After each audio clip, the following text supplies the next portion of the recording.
സന്ധ്യ, നമ്മൾ ദൂരെ നിന്ന് കണ്ട ആ ഒരു പെൺപുലി ഉണ്ടല്ലോ, ആ പെൺപുലി ഇതാ അടുത്തെത്തിയിട്ടുണ്ട്. ആ പെൺപുലിയെ നമ്മൾ കഴിഞ്ഞ തവണയും കണ്ടിട്ടുണ്ട്. നിമിഷ, എന്തുകൊണ്ടാണ് കഴിഞ്ഞ തവണ വന്നിട്ടുണ്ട്? അപ്പം അന്ന് കിട്ടിയ ഒരു എനർജി ആണോ ഇത്തവണ വീണ്ടും വരാൻ പ്രേരിപ്പിച്ചത്? ഞാൻ ഫുള്ള് എനർജിയാണ്, ഓൾവേസ് അങ്ങനെയാണെന്നല്ലേ? എനർജിയാണ്. അപ്പൊ അത് കുറഞ്ഞിട്ടില്ല, ഓരോ വർഷം നമുക്ക് കൂടി കൂടി വരാണ്. അപ്പൊ ഇത്തവണ പുലി വേഷത്തിന് എന്തെങ്കിലും പ്രത്യേകത ഉണ്ടോ? ഇല്ല, ഞാൻ വേഷം ഇടുന്നു, പുലി വേഷം ഇടുന്നു, അത്ര തന്നെ, പ്രത്യേകതയൊന്നുമില്ല. വേഷം ഇടുന്നു എല്ലാ വർഷം. എനിക്ക് ഇനിയും എൻ്റെ ലൈഫിലോ എനിക്ക് പുലി വേഷം ഇടാൻ തന്നെയാണ് എൻ്റെ ആഗ്രഹം.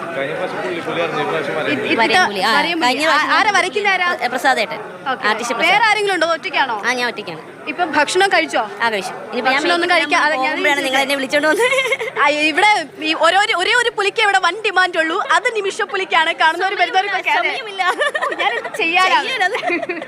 അപ്പൊ അങ്ങനെയാണ്. എന്തായാലും ഓക്കെ, പുലി അടിപൊളിയാട്ടെ, വേഷം കളറാകട്ടെ. ഇടാനുള്ള ഒരു ആർജവൊന്നുമില്ല. ഇവിടെ വരാം, കാണാൻ നമ്മളുണ്ട്. ഓക്കെ, അപ്പം ഇതാണ് ഇവരുടെ സീതാറാമിലെ പെൺപുലിയാണ് നമ്മൾ കണ്ടത്. നിമിഷം, നമുക്കറിയാം ഈ പൂരം എന്ന് പറഞ്ഞാൽ അത് പുരുഷാരത്തിന്റെ പൂരമാണെങ്കിൽ ആ പുരുഷാരം മുഴുവൻ പുരുഷന്മാരായിരുന്നെങ്കിൽ അതുപോലെ തന്നെയാണ് പുലിക്കളി. ഒരു കാലഘട്ടത്തിൽ അത് പുരുഷന്മാരുടേത് മാത്രമാണെങ്കിൽ 2016 അത് സ്ത്രീകളുടേത് കൂടിയാകുന്നത്. സ്ത്രീകൾ പുലിവേഷം കെട്ടിക്കൊണ്ട് ഇറങ്ങുന്നത്, ആബാലവൃദ്ധം ജനങ്ങളും എന്ന് പറയുമ്പോൾ അത് സ്ത്രീകൾ കൂടി പങ്കാളികളാകുന്നു. അങ്ങനെ നമ്മളെല്ലാം മാറുകയാണ്. എല്ലാ തരത്തിലും നമ്മൾ ഒരുമിച്ച്, യാതൊരു തരത്തിലുള്ള വ്യത്യാസങ്ങളും ഒന്നുമില്ലാതെ ഒരുമിച്ച് ഒരേ ആവേശത്തിൽ മുന്നോട്ട് പോകുന്ന കാഴ്ച, ആ കാഴ്ചയായി കൂടി മാറുന്നു. ഇവിടെ ആൺപുലിയും പെൺപുലിയും ഒക്കെ ഒരുപോലെ അണിനിരക്കുമ്പോൾ ഇവിടെ ഭക്ഷണം കൊടുക്കുന്നുണ്ട്. അവിടെയും കൂടി ഒന്നും ഞാൻ പോയിട്ട് നമുക്ക് വരാം. നമുക്ക് വിശക്കുന്നൊക്കെ ഉണ്ട്, പക്ഷേ ഇപ്പൊ ഭക്ഷണം കഴിക്കാൻ പറ്റില്ല എന്നാണ് പറയുന്നത്. അപ്പം ഇവിടെ ഫുഡ് റെഡി അല്ലേ? എന്താണ്? പൊറോട്ട മുട്ടക്കറി. പുലികൾക്ക് എങ്ങനെ കൊടുക്കും?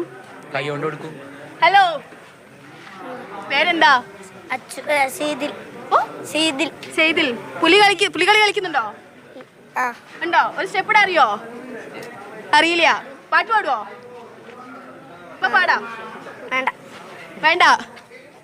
പാട്ട് പാടുവോ? പാട്ടൊന്നും പാടില്ല. വേറെയാണ്, വൈബൊന്നുമില്ല. അപ്പൊ ഇതാണ് ഇവിടെ പുലികളിലേക്ക് കൊടുക്കാം. പുലികളൊക്കെ അവിടെ നമുക്കറിയാം ക്ഷീണിച്ചിരിക്കുകയാണ്. അവർക്ക് കൊടുക്കാനുള്ള ഭക്ഷണം പൊറോട്ടയും മുട്ടക്കറിയുമാണ്. അത് തയ്യാറായിക്കൊണ്ടിരിക്കുകയാണ്. അത് വിശക്കുന്നുണ്ടോ കാണുമ്പോ? അല്ല, നമ്മൾ എത്ര നേരം വേണമെങ്കിൽ നിൽക്കുമല്ലോ. പുലികൾ കണ്ടില്ലേ? ഈ ഒരു പൊറോട്ടയും മുട്ടക്കറിയും കഴിക്കുന്നതിന് വേറൊരു ഗുണം കൂടി ഉണ്ട്. ഇതവിടെ എടുക്കൂലേ? എടുക്കും. ചോദിച്ചേക്ക്. നമ്മളെ പുലി ഇരയെ പിടിക്കുന്ന ഈ പുലിക്കളിക്ക് തന്നെ ഒരു ഇതുണ്ട്. അതായത് കടുവ കളി എന്നാണ് ഇത് അറിയപ്പെടുന്നത്. കടുവ ഇരയെ പിടിക്കുന്നതും ഒപ്പം തന്നെ കടുവയെ വേട്ടയാടാൻ എത്തുന്ന വേട്ടക്കാരനും ആ ഒരു പ്രമേയം പശ്ചാത്തലമാക്കിക്കൊണ്ടാണ് ഇതിന്റെ ഓരോ ചുവടെന്ന് പറയുന്നത്. ഇവിടെ പുലി മുട്ടയും പൊറോട്ടയും ഉള്ളൂ. കഷ്ടാണല്ലേ? അത് മതി, കല്ല് പോലെ കിടക്കണ്ട. പൊറോട്ട നമ്മുടെ ദേശീയ ഭക്ഷണമാണ്. പക്ഷെ വെള്ളം കുടിക്കണമെന്നോ.